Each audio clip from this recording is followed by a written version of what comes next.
പാകിസ്ഥാനെ മറികടന്ന് ഇന്ത്യയിലേക്ക് കൈനീട്ടിക്കൊണ്ട് അഫ്ഗാൻ ഭരണകൂടം വ്യാപാര ബന്ധം ശക്തമാക്കാൻ നിർണായക അഭ്യർത്ഥനയാണ് നടത്തിയിരിക്കുന്നത്.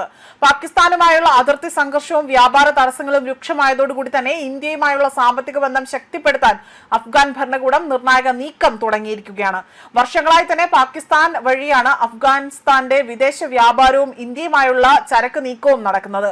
എന്നാൽ അതിർത്തി അടച്ചതോടുകൂടി തന്നെ വ്യാപാരം പൂർണ്ണമായും പ്രതിസന്ധിയിലായ സാഹചര്യത്തിലാണ് ദീർഘകാല വ്യാപാര നിക്ഷേപ പങ്കാളിത്തത്തിനായി തന്നെ ഇന്ത്യയിലേക്ക് അഫ്ഗാനിസ്ഥാൻ ഔദ്യോഗികമായി തന്നെ ഇപ്പോൾ കൈനീട്ടി ഇന്ത്യക്ക് മുന്നിൽ നിൽക്കുന്നത്. ഇന്ത്യയുമായുള്ള വ്യാപാര ബന്ധം കൂടുതൽ വിപുലീകരിക്കണമെന്നും അഫ്ഗാൻ വ്യവസായികൾക്ക് ബിസിനസ് വിസ നടപടികൾ ലഭ്യമാക്കണമെന്നും Afghanistan chamber of commerce and investment ആവശ്യപ്പെടുന്നുണ്ട്. അഫ്ഗാനിസ്ഥാനിലെ ഇന്ത്യൻ സ്ഥാനാപതിയിൽ അതായത് യദീൻ പട്ടേലുമായി നടത്തിയ കൂടിക്കാഴ്ചയിൽ സർക്കാർ അനുമതികൾ വേഗത്തിലാക്കണമെന്നും അഫ്ഗാൻ വ്യവസായികളുടെ പ്രതിനിധികൾ അഭ്യർത്ഥിച്ചു. ഇന്ത്യ ഈ ഒരു ആവശ്യങ്ങളോട് അനുകൂല സമീപനമാണ് സ്വീകരിക്കുന്നത് എന്നതാണ് പുറത്തുവരുന്ന വിവരം. പാകിസ്ഥാനെ ആശ്രയിച്ചിരുന്ന വ്യാപാര മാതൃകയിൽ നിന്ന് മാറിക്കൊണ്ട് ഇന്ത്യയെ പ്രധാന സാമ്പത്തിക പങ്കാളികളാക്കാനുള്ള അഫ്ഗാനിസ്ഥാന്റെ പുതിയ നീക്കമായി ഈ ഒരു സംഭവ വികാസത്തെ വിലയിരുത്തുകയാണ് നിരീക്ഷകർ.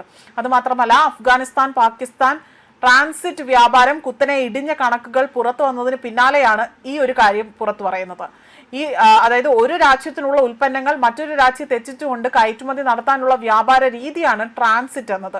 പൂർണ്ണമായും കരബന്ധിതമായ രാജ്യമാണ് അഫ്ഗാനിസ്ഥാൻ. അതുകൊണ്ട് തന്നെ പാകിസ്ഥാന്റെയും ഇറാന്റെയും തുറമുഖങ്ങൾ വഴിയാണ് ഇറാൻ വിദേശ വ്യാപാരം നടത്തുന്നത്. താലിബാൻ ഭരണത്തിൽ തിരിച്ചെത്തുന്നതിന് മുൻപേ തന്നെ 2021 പാകിസ്ഥാനിലൂടെ തന്നെ $500 കോടി ട്രാൻസിറ്റ് വ്യാപാരമായിരുന്നു അഫ്ഗാൻ നടത്തിയിരുന്നത്. പുതിയ കണക്കുകൾ പ്രകാരം ഇത് $36.7 കോടി തന്നെ ഇടിഞ്ഞു.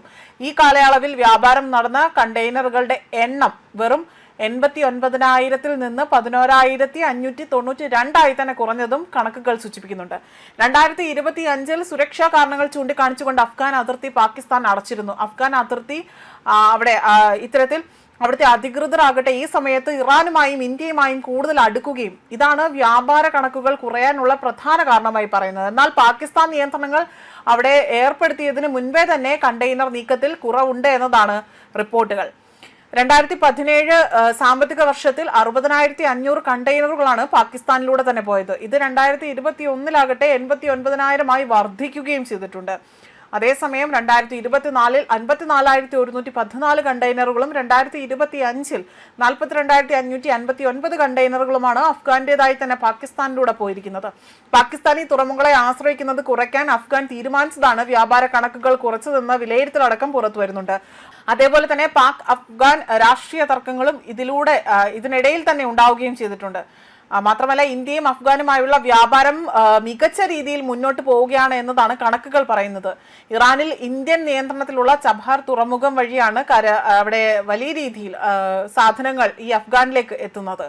ചബഹാർ തുറമുഖത്ത് നിന്ന് ചരക്കു നീക്കം സാധ്യമാക്കാൻ അഫ്ഗാനിൽ നിന്ന് ഇറാന്റെ അതിർത്തി വരെ നീളുന്ന 218 കിലോമീറ്റർ നീളമുള്ള സർജോങ് ഹൈവേയും ഇന്ത്യ നിർമ്മിച്ചിട്ടുണ്ട്. ഇന്ത്യയും അഫ്ഗാനിസ്ഥാനും തമ്മിൽ പ്രതിവർഷം ശരാശരി $100 കോടി വ്യാപാരമാണ് നടക്കുന്നത്. കഴിഞ്ഞ സാമ്പത്തിക വർഷം ഇത് $90.78 കോടി എന്നതാണ് കണക്കുകൾ പറയുന്നത്.